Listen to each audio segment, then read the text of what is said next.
What could make a hard, mountain-raised cowboy risk everything for a woman he had known less than an hour? The barn was burning. Horses screamed behind walls of smoke as sparks swirled into the freezing night. A little girl's knitted scarf lay abandoned in the snow. 20 yards away, a man with a rifle lowered it slowly when he heard the woman call the cowboy's name. The wind howled through the pines, carrying a secret no one else had heard. And standing in the middle of the chaos, neither of them realized the most dangerous thing wasn't the fire, the storm, or the men hunting her. It was the choice that had already been made days earlier in a crowded saloon. Before we begin, tell me where you're watching from, and join us for more unforgettable Western love stories. Take your hand off her. The voice came from the back of the room. Not loud, not angry, just certain. The piano stopped in the middle of a note. A glass froze halfway to a man's mouth. Even the wind outside seemed to pause against the saloon walls. The man holding Zora Bennett's wrist turned slowly. "What's that?" he asked. The stranger in the corner rose from his chair. He was tall, broad through the shoulders, wearing a dark wool coat dusted with melting snow. His hat shadowed most of his face, but the room recognized him before Zora did. Rhett Dawson, owner of Stang Ridge Ranch. The kind of man people stopped arguing with before an argument started. "You heard me," Rhett said.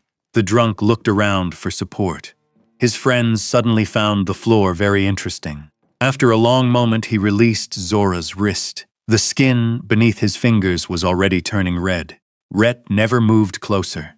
He didn't need to. The man muttered something under his breath and walked away. The room slowly exhaled. Conversation returned in cautious pieces. A chair scraped. The piano resumed. And outside, the blizzard continued to bury Silver Creek beneath another layer of white. Zora rubbed her wrist. For 4 days she had been running. 4 days of train stations. 4 days of looking over her shoulder. 4 days of sleeping with one eye open. She was exhausted, but she wasn't foolish. Men didn't help strangers for free, especially not in places like this. "Thank you," she said carefully. Rhett looked at her for a moment. His eyes were gray, the color of storm clouds over mountain stone. Then he sat back down. "You should sit," he said. "You don't even know me." "No, then why help me?" He lifted one shoulder. "Didn't like what I saw." That seemed to be all the explanation he intended to give. Zora hesitated before taking the chair across from him. The wood stove crackled nearby. Someone laughed at the bar. The smell of coffee mixed with whiskey and wet wool. For the first time since leaving St. Louis, she was warm, and somehow that frightened her more than the cold. The bartender brought 2 cups without being asked. Black coffee, strong enough to wake the dead. Rhett pushed one toward her. She wrapped both hands around it. The heat stung her fingers. She welcomed it. Outside the window, snow swept across Main Street. Silver Creek wasn't much of a town. A church, a general store, a blacksmith, a boarding house, and this saloon. That was about it. The train conductor had announced an hour earlier that the tracks ahead were buried. No trains until the storm passed. Maybe tomorrow, maybe longer. Zora couldn't wait that long. Not if Silas Whitaker's men were close. She glanced toward the door. Rhett noticed. "Someone looking for you?" The question hung between them. For several seconds, she said nothing. Then she slowly reached inside her coat. Rhett's posture changed instantly. Not alarm, awareness. But instead of a weapon, she pulled out a folded piece of paper, a receipt, rail ticket, half torn, proof of how far she'd traveled. "I wasn't supposed to be on that train," she said quietly. Rhett waited. "I left before my wedding." That got his attention. Only slightly, but enough. The wind hammered the building. The old windows rattled. Zora lowered her voice.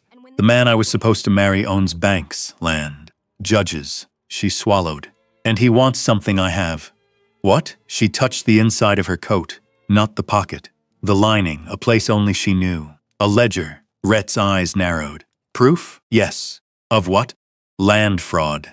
The answer settled heavily between them. Rhett looked toward the snowy street, then back at her. "You trust me enough to tell me that?" "No," Zora admitted. "Then why tell me?"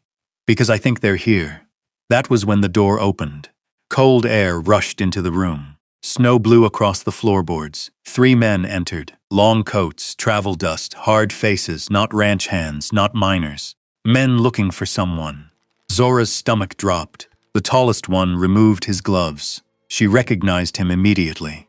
He had been standing outside her father's house the week before. One of Silas Whitaker's hired men. The room suddenly felt much smaller. She lowered her eyes, too late.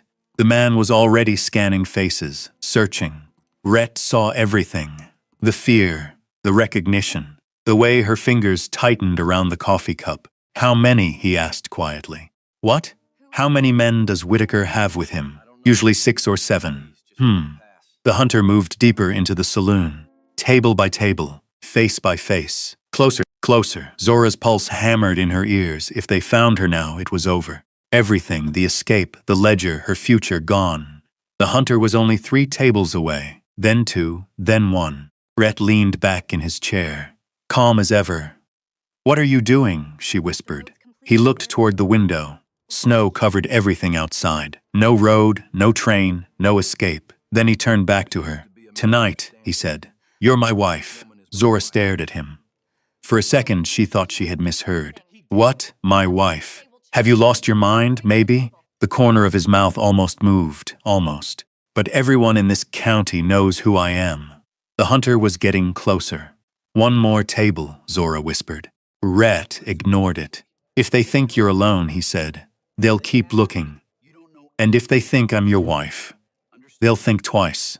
The hunter stopped. Only a few feet away now, looking directly toward them, Rhett stood, without hurry, without drama. He simply stood and placed one hand gently on Zora's shoulder. The entire saloon noticed. The hunter noticed too. "Evening," Rhett called. The man nodded cautiously. "Looking for someone? Maybe." Rhett glanced down at Zora, then back at the hunter. "My wife and I were just discussing whether the storm will bury the North Road by morning." Silence. The hunter studied Zora, studied Rhett, studied the hand resting on her shoulder. Zora forced herself not to look away, not to flinch, not to breathe. Outside, the blizzard roared against the windows.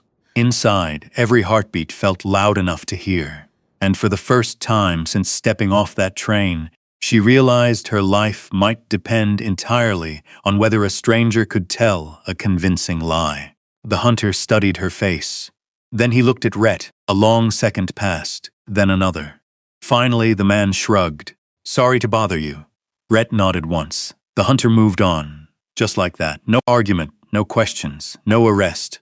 Zora waited until the men disappeared toward the far end of the saloon before she let out the breath she'd been holding. Her hands were shaking beneath the table. Rhett noticed. He pretended not to. Outside, the storm grew worse. Snow pressed against the windows like white ocean waves. "You were right," Zora said quietly. "About what?" "They would have found me." Rhett finished the last of his coffee. "Yes." She looked down. "What happens now?" "The storm happens." That was all he said. An hour later, they rode out of Silver Creek. The town disappeared behind curtains of snow. Rhett rode ahead on a dark bay horse, while Zora followed on a chestnut mare borrowed from the livery stable. The wind cut through layers of wool and cloth. Snow gathered on hat brims and coat shoulders. Neither spoke much. The trail climbed steadily into the Rockies. Twisted pines leaned beneath heavy snow. Rock outcroppings rose from the white landscape like sleeping giants.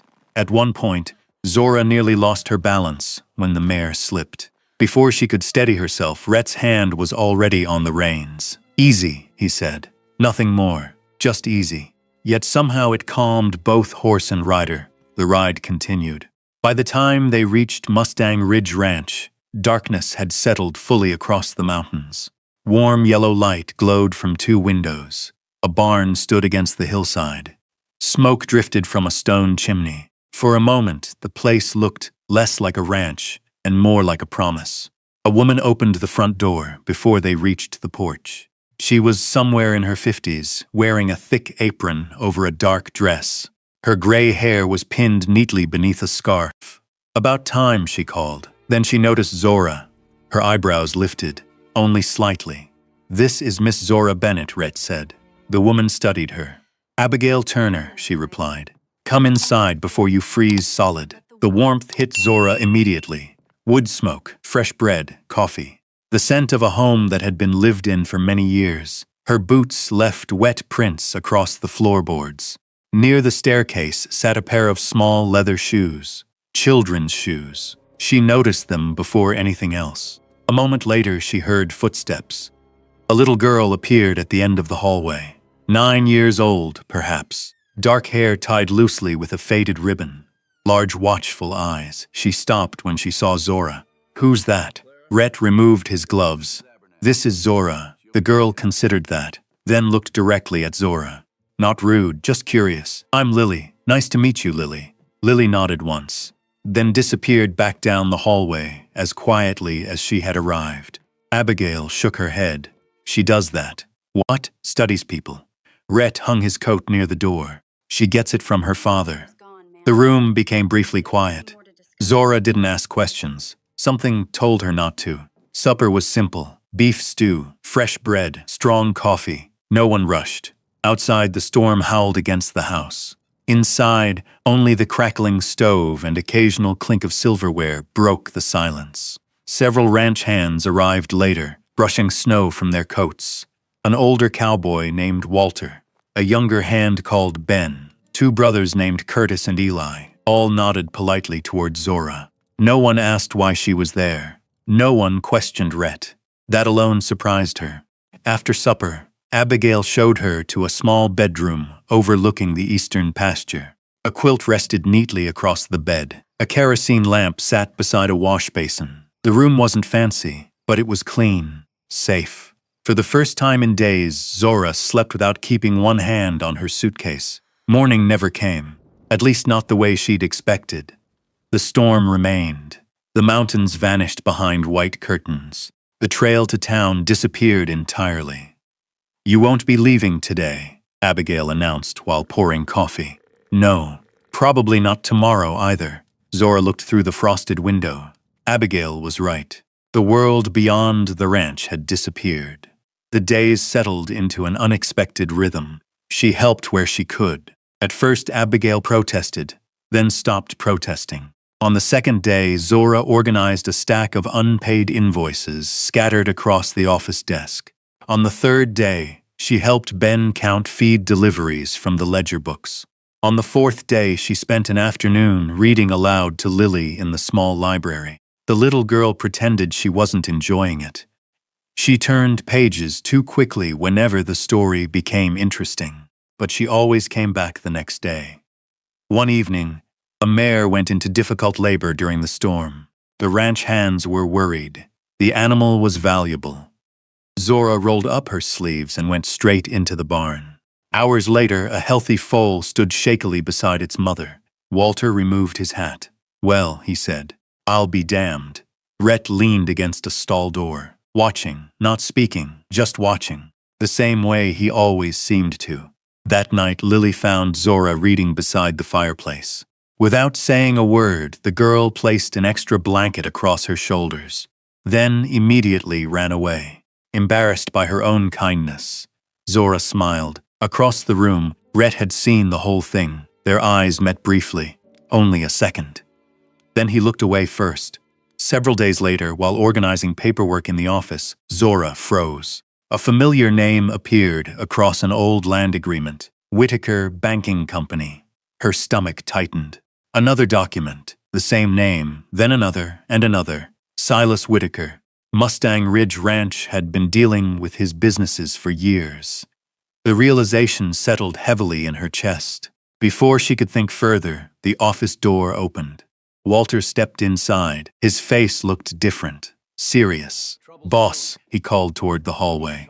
Rhett appeared. "What is it?"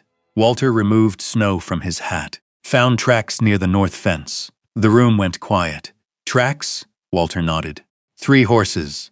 Zora's fingers tightened around the papers. Outside, beyond the windows, the storm was finally beginning to weaken.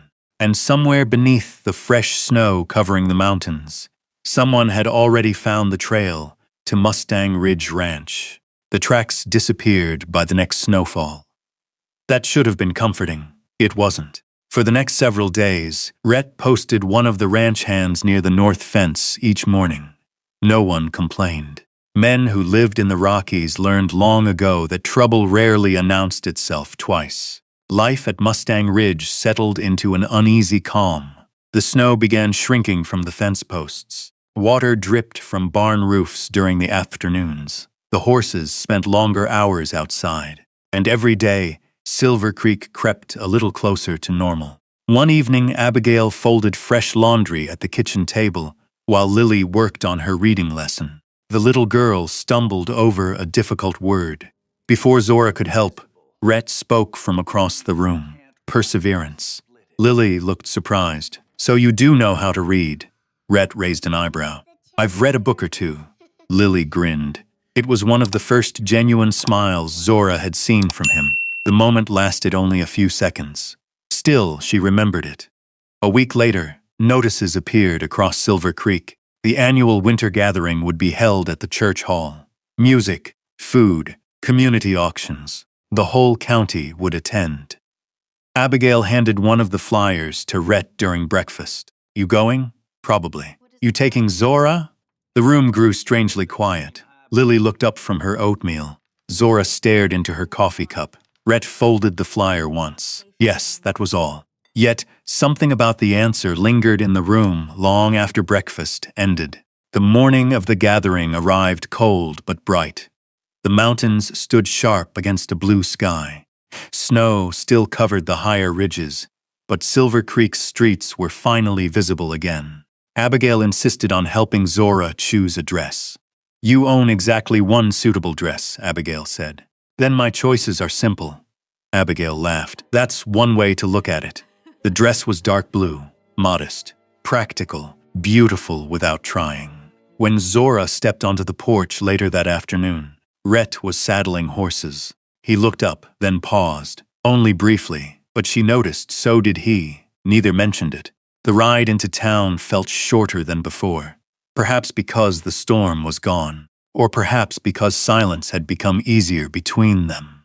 The church hall was crowded. Lanterns glowed from rafters. Children chased each other between tables. Fiddles played near the stage. The smell of roasted chicken and fresh pie filled the room. People greeted Rhett everywhere he went. Most nodded politely toward Zora. Some smiled. Others simply accepted what they had been told, that she was Mrs. Dawson. The lie had become surprisingly comfortable, which frightened her more than she cared to admit. For nearly an hour, everything went well. Then the doors opened. The room changed. Not suddenly, not dramatically, just enough. A subtle shift. Conversations quieted. Heads turned. Silas Whitaker entered with two men and a lawyer carrying a leather document case. Silas looked exactly as Zora remembered. Expensive coat, perfect gloves. The calm confidence of a man accustomed to getting his way. His eyes found her immediately. The smile that followed never reached them. Miss Bennett, he said. The fiddles stopped playing. Silence spread through the hall. Zora slow stood. Rhett rose beside her. Silas adjusted his cuffs. I've been searching a long time. Then perhaps you should search elsewhere. The smile remained. Unfortunately, I cannot. The lawyer stepped forward. Ladies and gentlemen, he announced. There appears to be some confusion regarding this woman. Murmurs filled the room. Zora felt every eye turn toward her. The lawyer opened the case. Documents emerged. Contracts, letters, official stamps. He has papers, someone whispered. Silas never looked away from her. You left without explanation. I left because I chose to. A few people exchanged uneasy glances. The lawyer continued speaking. Words like agreement, obligation, engagement, responsibility. The kind of language that sounded respectable while hiding something ugly underneath. Zora's stomach tightened. She could feel the room shifting, doubt spreading, exactly as Silas intended. Then Silas looked directly at Rhett. A rancher should know better than to involve himself in another man's affairs. The room went still. Rhett took one step forward. No speech, no argument, no anger, just one step. Then he reached for Zora. She barely had time to inhale. His hand settled gently against her cheek, and before anyone understood what he intended to do, he kissed her. The church hall froze, completely. No music, no whispers, nothing. Only silence. The kiss lasted a moment, no longer, but long enough. When Rhett stepped back, every doubt in the room had vanished. He turned toward Silas. "Seems like my affairs now." No one laughed. No one spoke. Silas stared at him. For the first time since arriving, the banker looked genuinely unsettled. A few moments later, he gathered his documents and left. The lawyer followed. The crowd slowly began breathing again. Music eventually returned. Conversations resumed. But nothing felt quite the same, not after that. The ride home happened beneath a sky full of stars. The mountains glowed silver beneath moonlight. Neither spoke much. The kiss remained between them, unmentioned, impossible to ignore. When they reached Mustang Ridge, Rhett disappeared into the barn before she could say goodnight. The next morning, he left before sunrise. The morning after that, too. And somehow, the distance felt louder than words. 3 days later, Zora returned to the office and opened the hidden ledger. The pages revealed more than land fraud. Much more. Names, transactions, property transfers. One entry stopped her cold. Whitaker Holdings, year 1879. The property description matched part of Mustang Ridge Ranch. She searched deeper, then deeper still. By dusk, the truth became impossible to deny. Years ago, Silas's family had taken land from the Dawsons through fraudulent deals buried beneath legal paperwork. The same family hunting her had once destroyed part of Rhett's future. The realization settled heavily over her. She found Rhett near the barn after sunset. When she told him what she had discovered, he said nothing for a very long time. The wind moved softly through the pines. Finally, he looked toward the mountains.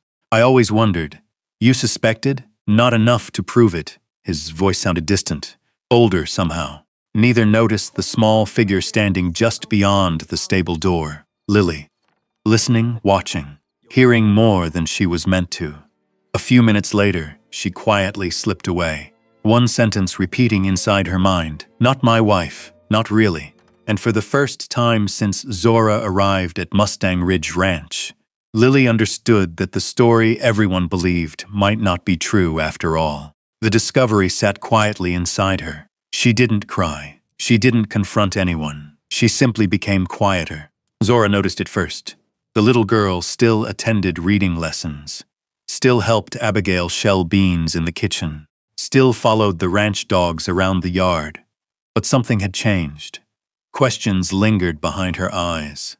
One evening, while the sun disappeared behind the western ridges, Lily sat on the porch steps, turning pages of a book without reading them. Zora lowered herself beside her. The air smelled of pine and cold earth. "You seem far away tonight." Lily stared at the mountains. "Are you leaving?" The question arrived so suddenly that Zora couldn't answer right away. "Why would you ask that?" Lily shrugged. "Sometimes people leave." A long silence followed, the kind that carried more truth than words. Finally, Zora reached over and gently straightened the ribbon in Lily's hair. "I'm here today." It wasn't a promise, but it was honest. Lily seemed satisfied with that. For now, the next few days passed peacefully, almost too peacefully. Spring remained weeks away, but the harshest part of her had loosened its grip. Snowmelt trickled beneath fence rails. The creek behind the barn ran louder each afternoon. Rhett spent most days repairing storm damage with Walter and the others. At night, the ranch settled into familiar routines. Coffee after supper, books by the fire, the sound of wind moving through the pines, normal things, good things, the kind people never realize they're enjoying until they're gone.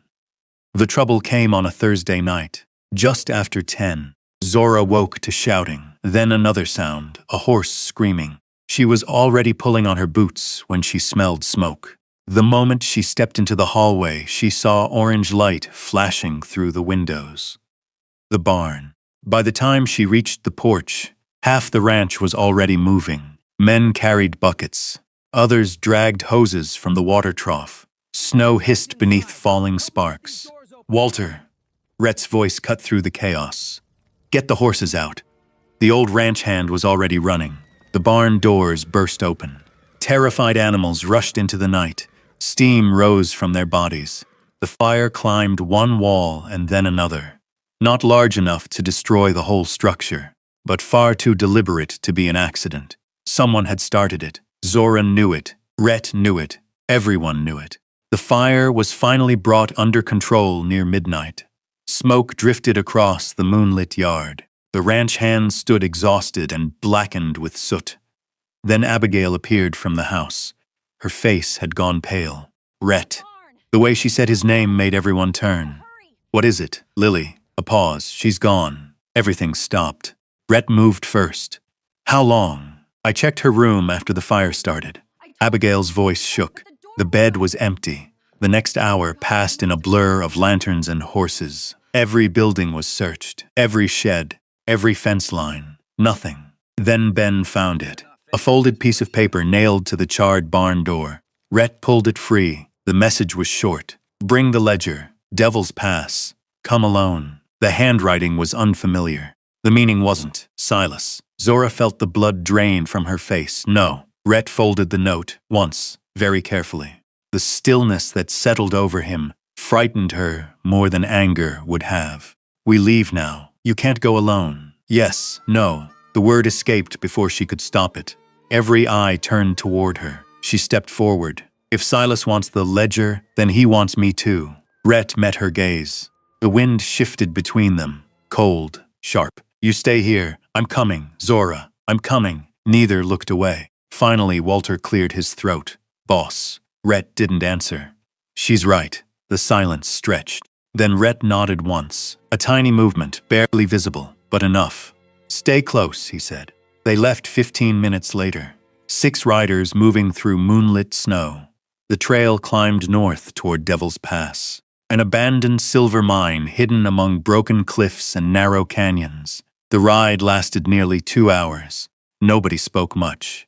The only sounds were hooves against frozen ground and leather saddles creaking in the dark. Near dawn they reached the old mine. The buildings stood empty, weathered, leaning, ghosts of another century. A lantern burned near the entrance, and beside it stood Silas Whitaker, perfectly dressed, as though he had stepped out of a bank office instead of a frozen mountain pass.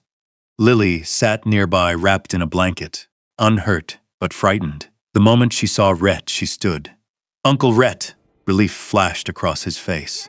Gone almost immediately, Silas smiled. Thank you for coming. Rhett dismounted slowly. You have my niece, for the moment. Let her go. Silas glanced toward Zora. I'll consider it. Zora climbed down from her horse. You wanted me. Silas looked almost pleased. I wanted reason. His smile faded slightly. You've caused me considerable inconvenience. You tried to buy a human being. No. Silas adjusted a glove. I settled a debt. The words hung in the freezing air. Then he looked directly at Rhett. Perhaps she never told you. Zora froze. Silas continued. Her father owed more money than he could repay. No, Zora whispered, but she already knew. Silas smiled sadly. The marriage wasn't about affection. His eyes never left Rhett.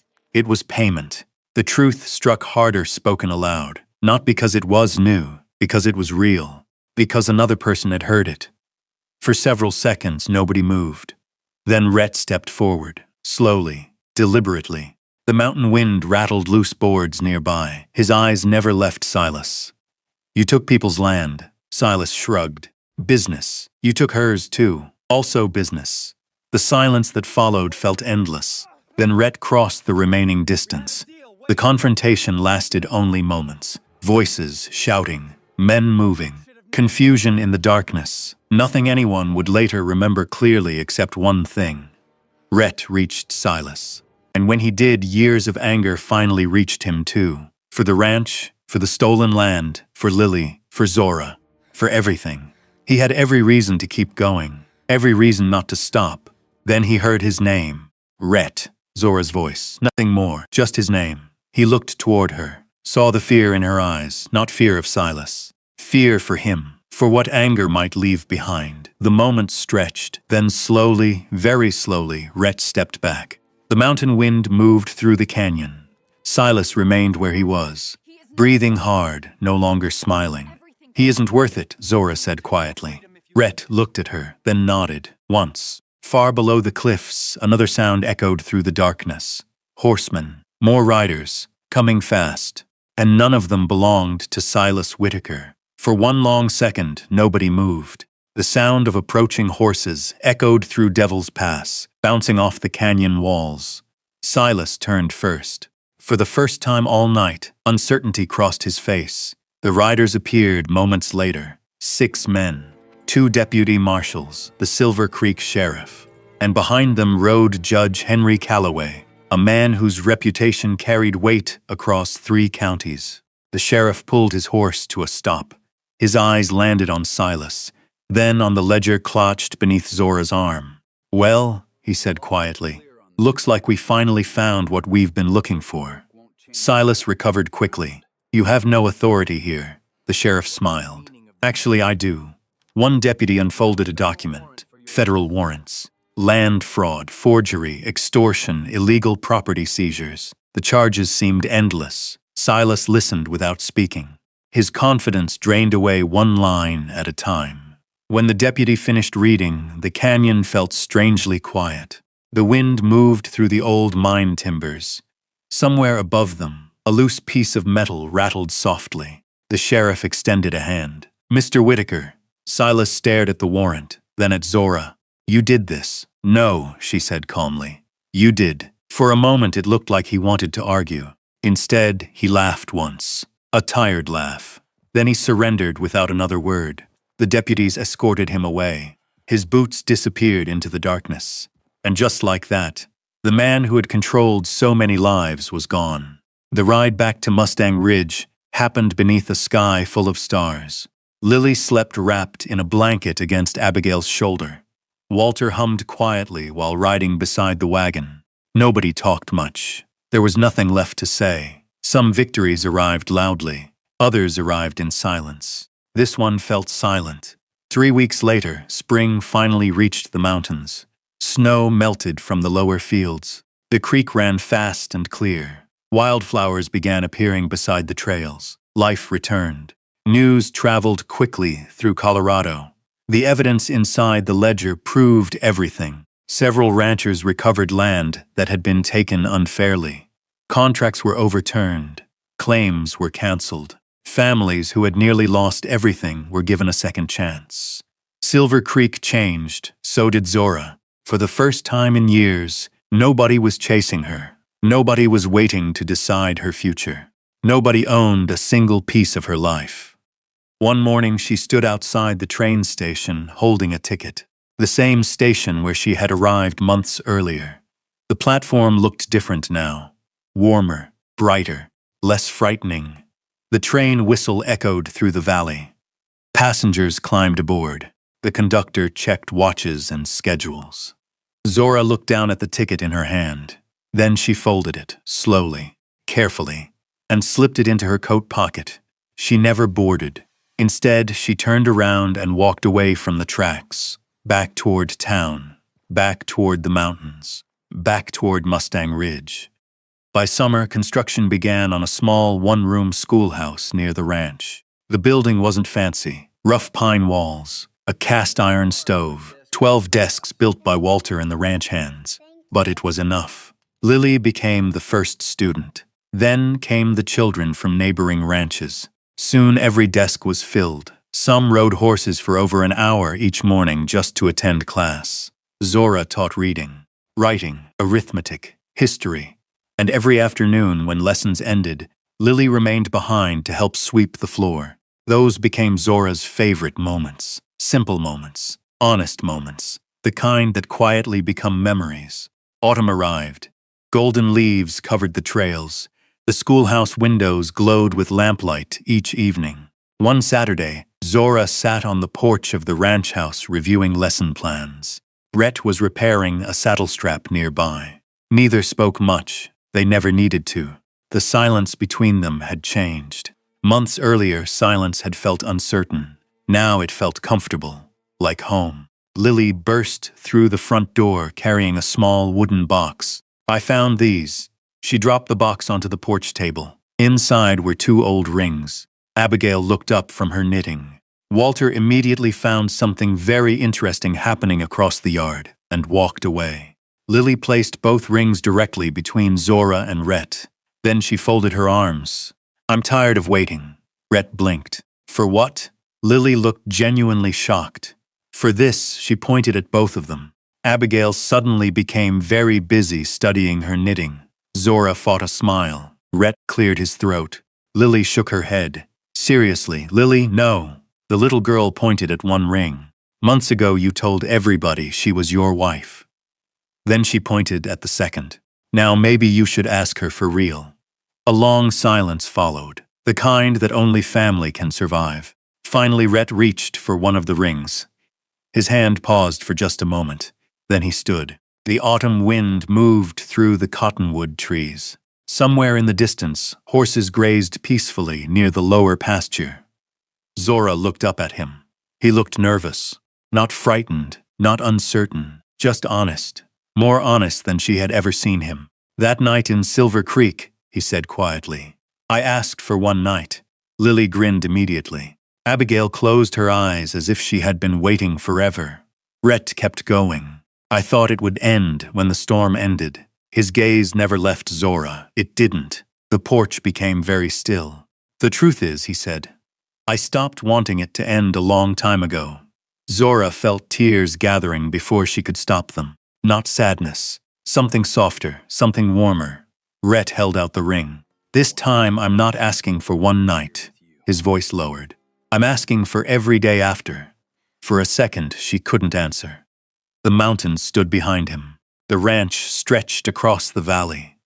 The schoolhouse sat beyond the pasture with sunlight glowing in its windows. Everything she had built, everything she had found, everything she thought she had lost forever, it was all here. So was he. Zora smiled. Then she held out her hand. Yes, Lily cheered loud enough to startle the horses. Abigail laughed through tears. Walter shouted something from the barn that nobody could understand, and Rhett slipped the ring onto her finger. Church bells rang the following month in Silver Creek. Friends filled every pew. Ranchers came from miles away. Children from the school carried flowers. The valley seemed brighter that day. Years later, people still told the story. Some said it was about a powerful banker who finally lost. Others said it was about justice, or courage, or second chances. Lily always told it differently. According to her, it was very simple. A woman stepped off a train during a snowstorm. A cowboy told her to be his wife for one night, and neither of them ever recovered from that mistake. Mustang Ridge Ranch flourished. The school continued growing. Laughter echoed through the house that had once felt too quiet. And every evening, as the sun disappeared behind the Rocky Mountains, Rhett and Zora sat together on the porch, watching the valley turn gold. No storms, no lies, no running, just home. The place both of them had been searching for all along. And maybe that's what stays with us after a story like this. Not the blizzard, not the danger, not even the fight that finally brought the truth into the light. Maybe it's the quiet moments. A little girl placing 2 old rings on a table, a ranch porch at sunset. 2 people who stopped running long enough to realize they had already found what they were looking for. If you put yourself in Zora's place, would you have trusted a stranger on the worst night of your life? If you put yourself in Rhett's place, would you have opened your heart after years of carrying old wounds? Most of us will never stand in a snowstorm outside a frontier saloon. But sooner or later, we all face a moment when fear tells us to keep moving and something deeper asks us to stay. Maybe that's the lesson hidden inside this story. Sometimes healing doesn't arrive all at once. Sometimes it looks like a safe place at the end of a long road, a hand reaching for yours, a family that wasn't there yesterday, a future you never planned for but somehow needed. And sometimes love isn't about finding someone perfect. It's about finding someone who sees your scars and chooses to sit beside you anyway. Before you go, I'd love to know, what moment in this story stayed with you the most? And if stories about courage, Second chances, family, and unexpected love feel like a good place to spend an evening. I hope you'll join us again. There are still many heartfelt journeys waiting just beyond the next trail, and I'd be honored to share them with you.